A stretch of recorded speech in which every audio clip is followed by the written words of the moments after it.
There. This video is totally not sponsored by Nerd. Hey guys, what's up? It's Zadie. Welcome to Flytte Kartina, and I am working on getting a decent channel trailer put together for you guys because the one that I have up is so angsty and very, very not good. That was proper English, I promise. If you guys couldn't tell from like the numerous Star Wars references and that blaster thing that I did at the beginning, this is a totally non-spoiler review on Solo, A Star Wars Story. L3 has kindly plotted us a navigational course for this video. First, we're going to go over the rating of the movie, where I explain to you guys the rating of the movie and what elements are comprised, and then rate those elements on a scale of 1 to 10 on how frequent they were in the film. Second thing we're gonna do is different. I'm gonna do an actual non-spoiler movie review. Does that make sense? So I'm gonna review this movie and not spoil anything for you guys. Just tell you my thoughts and opinions about it, and that's it. I'm just gonna do that. Just review the movie for you guys. And then the last thing we're gonna do is going to rate this movie on a scale of Steamboat Willie to Deadpool to judge how good it is for kids.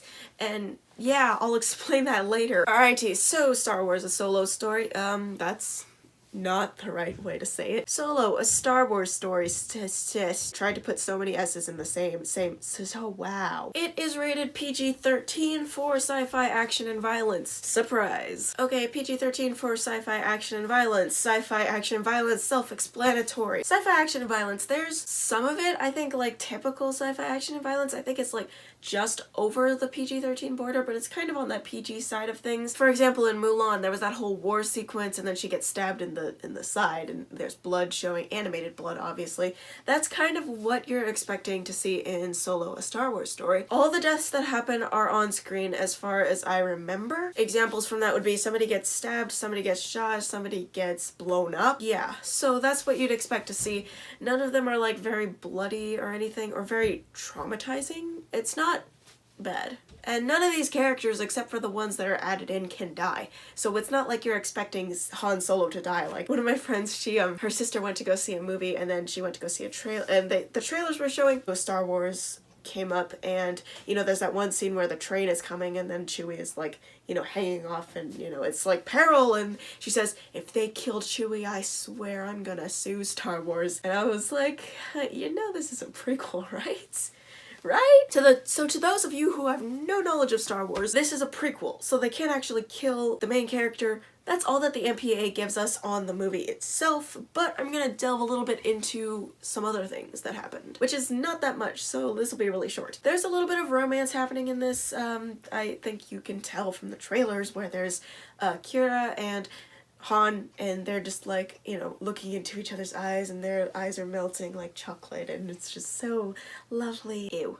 Gross. What? It's kind of weird, to be honest. There's a lot of scenes where they're passionately kissing each other, and if you don't want your kids or yourselves to see that, because I know some people are very perturbed about that kind of stuff, then just shut your eyes. It doesn't last more than a few seconds. There's one scene where it's really funny actually, but at the same time it's a scene where Han and Chewie are both like rolling in the mud, and then they have to go and shower to get this stuff off. And so you see like from the calf down, and then you see from like the chest up. And that's it. And so that's all you see, but there's like room for interpretation there. Please tell me it makes sense. So I'm gonna pull up the frequency chart for this, and we're gonna rate this on a scale of 1 to 10, how frequent these elements that I described to you were in this film. And this is gonna be a low rating. I'm probably gonna give it 3.5/4, around that number. If you guys, that's the elements of what happens in this film. Alrighty, let's just talk about my thoughts about this film. I told you a little bit about it in just the last few minutes. But what I'm gonna go into is that this movie it surprised me. It didn't totally ruin itself. It didn't ruin Han Solo's character. Harrison Ford liked it, which was a huge, like, surprise for me. It didn't totally self-destruct, but at the same time, it didn't totally elevate itself to a higher level, if that makes sense. I like this film a lot. Honestly, I did. And when I went in there, it was entertaining. It surprised me in many different ways that I will go into in the spoiler rant. The Star Wars franchise right now is relying very heavily on the past versions of itself. I guess you could call it versions. The references are the only thing that it has to support itself. If there were no pre-existing Star Wars franchise things, there would be nothing to keep this movie up on its feet. But I did enjoy the film. It was entertaining. It reminded me a lot of a Western heist sort of film. Alden I really don't want to butcher his last name, so I'm not gonna butcher it at all, but Alden did a good job. I didn't think he would do a good job. I'm sorry, I didn't have very much faith in you, but he did a good job with the character.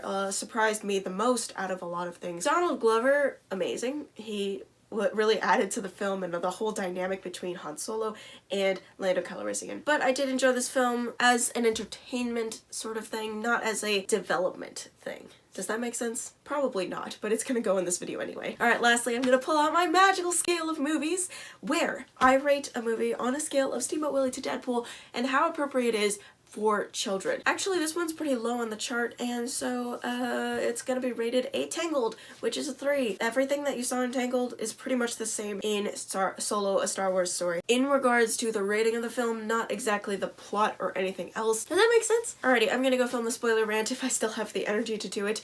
There's gonna be a lot of angst involved. So, if you have watched this film, stick around and watch the next video, because you can't stick around on this thing. Also, one thing that I'm going to tell you guys who are subscribers, by the way, subscribe. My lovely subscribers, I am going to be not here for the next 2 Thursdays. I know, I'm so sorry, I'm so sad about it too. Thank you guys so much for watching. Have a great day after Thursday. See you on the other side of the screen. Bye!